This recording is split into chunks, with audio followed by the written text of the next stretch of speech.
মধ্যপ্রাচ্যে যুদ্ধ যখন বাড়ছে ঠিক তখনই সৌদি আরব, পাকিস্তান ও তুরস্ক হাতে হাত মিলিয়েছে। মক্কায় স্বাক্ষর হয়েছে একটি যৌথ প্রতিরক্ষা চুক্তি। চুক্তির সবচেয়ে গুরুত্বপূর্ণ বার্তাটি খুবই স্পষ্ট। তিন দেশের যে কোনো একটির ওপর সশস্ত্র হামলা হলে সেটিকে তিন দেশের ওপরই হামলা হিসেবে বিবেচনা করা হবে। অর্থাৎ সৌদি আরবকে আঘাত করলে শুধু সৌদিকে মোকাবেলা করতে হবে না, সামনে আসতে পারে পাকিস্তান, সাথে যোগ দেবে তুরস্ক।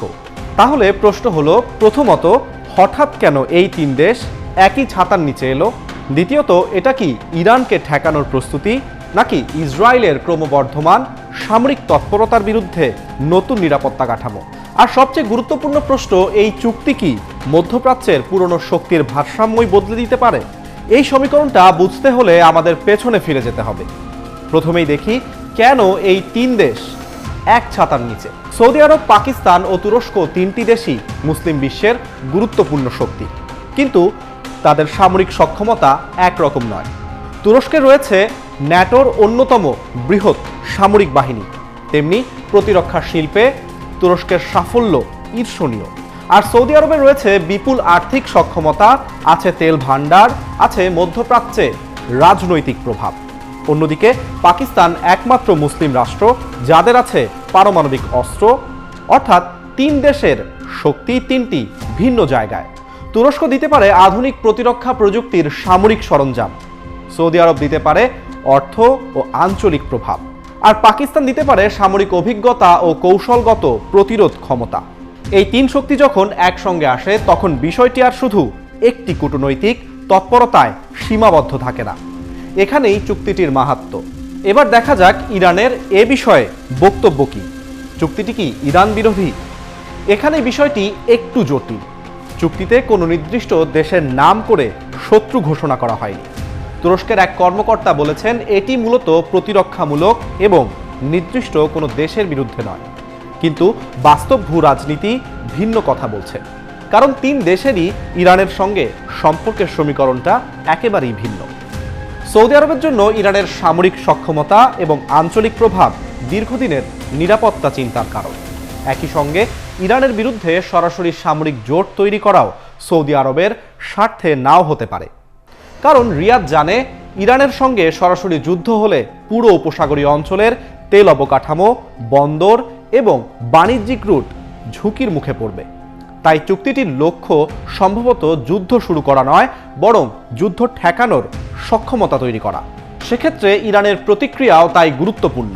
ইরানের নেতৃত্ব এখনও আনুষ্ঠানিকভাবে চুক্তির বিষয়ে বড় কোনো অবস্থান জানায়নি। তবে ইরানি সংসদ সদস্য ইব্রাহিম রেজাই চুক্তিটির সমালোচনা করেছেন। তার বক্তব্যের মূল কথা, সৌদি আরব যুক্তরাষ্ট্রের ওপর নির্ভর করে যেমন নিরাপত্তা নিশ্চিত করতে পারেনি, তেমনি তুরস্ক ও পাকিস্তানের সঙ্গে কাগজে চুক্তি করেও নিরাপত্তার নিশ্চয়তা পাওয়া যাবে না। অর্থাৎ তেহরান এই চুক্তিকে এখনই বড় সামরিক হুমকি হিসেবে না দেখলেও বিষয়টি যে নজরে রাখছে তা স্পষ্ট। এবার যদি দেখি এই চুক্তি মধ্যপ্রাচ্যের সমীকরণ কতটা আর কিভাবে বদলে দিতে পারে। হঠাৎ একদিনে তৈরি হয়নি এই চুক্তি। 2023 সালের 7 অক্টোবর হামাস ইসরায়েলে হামলার পর গাজায় তেল আবিবের সামরিক অভিযান মধ্যপ্রাচ্যের নিরাপত্তার সমীকরণ অনেকটাই বদলে দেয়। এরপর লেবানন, সিরিয়া, ইরাক, ইয়েমেন এবং ইরানকে ঘিরে একের পর এক সংঘাত তৈরি হয়েছে। আর এখন ইরানকে কেন্দ্র করে যুক্তরাষ্ট্র ও ইসরায়েলের সঙ্গে সরাসরি সংঘাত পরিস্থিতিকে আরও জটিল করে তুলেছে। রিয়াদের জন্য সবচেয়ে বড় উদ্বেগ হলো যুদ্ধের আঁচ সৌদির সীমান্ত ও গুরুত্বপূর্ণ অবকাঠামোতে পৌঁছে যেতে পারে। সেখানে মার্কিন সেনাবাহিনী আছে। ইরান ও তার মিত্রদের সঙ্গে সংঘাত বাড়লে সৌদি আরবও পরোক্ষভাবে সেই সংঘাতের অংশ হতে পারে। এরই মধ্যে উপসাগরীয় অঞ্চলে মার্কিন সামরিক স্থাপনা লক্ষ্য করে হামলা হয়েছে। ভবিষ্যতে সংঘাত শুরু হলে সৌদি আরব কতটা নিরাপদ থাকবে তাই এখন সবচেয়ে বড় চিন্তার বিষয় রিয়াদের জন্য। আর এখানেই খেলছে গেম চেঞ্জার তুরস্ক।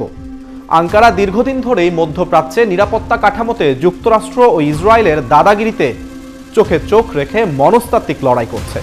গাজা, লেবানন ও সিরিয়ায় ইসরায়েলের সামরিক অভিযান নিয়ে প্রেসিডেন্ট রিসেপ তাইপ এরদোগান প্রকাশ্যেই কঠোর অবস্থানে। ইরানের হামলার বিষয়েও কূটনীতির টেবিলে সমস্যার সমাধান করতে চায় তুরস্ক। কিন্তু একই সঙ্গে তুরস্ক বুঝতে পারছে শুধু কূটনৈতিক অবস্থান নিয়ে নিরাপত্তা নিশ্চিত করা সম্ভব নয়। তাই নিজেদের সামরিক সক্ষমতা এবং আঞ্চলিক অংশীদারিত্ব দুটোকেই শক্তিশালী করছে আঙ্কারা। আর পাকিস্তানের অবস্থান কিছুটা আলাদা। ইরান ও পাকিস্তানের দীর্ঘ সীমান্ত রয়েছে, অর্থাৎ ইরানকে ঘিরে যে কোনো অস্থিরতা পাকিস্তানের জন্য মাথা ব্যথার কারণ। একই সঙ্গে যুক্তরাষ্ট্র ও ইরানের মধ্যে উত্তেজনা কমাতে মধ্যস্থতার চেষ্টা করছে পাকিস্তান। তাই ইসলামাবাদ একদিকে ইরানের সঙ্গে সরাসরি সংঘাত এড়াতে চায়, অন্যদিকে নিজের নিরাপত্তা প্রতিরক্ষা সক্ষমতাও শক্তিশালী করতে চায়। এই জায়গাতেই সৌদি আরব ও পাকিস্তানের পুরনো প্রতিরক্ষা বন্ধুত্ব নতুনত্ব পাচ্ছে।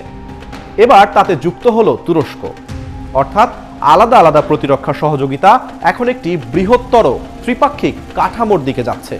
কিন্তু একটি বিষয় স্পষ্ট, মধ্যপ্রাচ্যে নিরাপত্তার পুরনো সমীকরণ বদলাচ্ছে।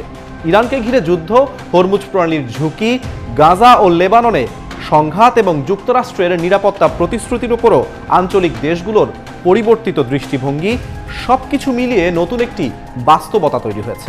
আর সেই বাস্তবতায় সৌদি আরব, তুরস্ক ও পাকিস্তান হয়তো প্রথমবারের মতো আরও স্পষ্টভাবে নিজেদের একটি বার্তা দিচ্ছে, যুদ্ধ তারা চায় না, কিন্তু যুদ্ধ যদি তাদের দরজায় আসে এবার একসাথে লড়তেও তারা প্রস্তুত থাকতে চায়। আর মধ্যপ্রাচ্যের আগামী দিনের ভূ রাজনীতি বুঝতে হলে এই সমীকরণটি হয়তো সবচেয়ে গুরুত্বপূর্ণ।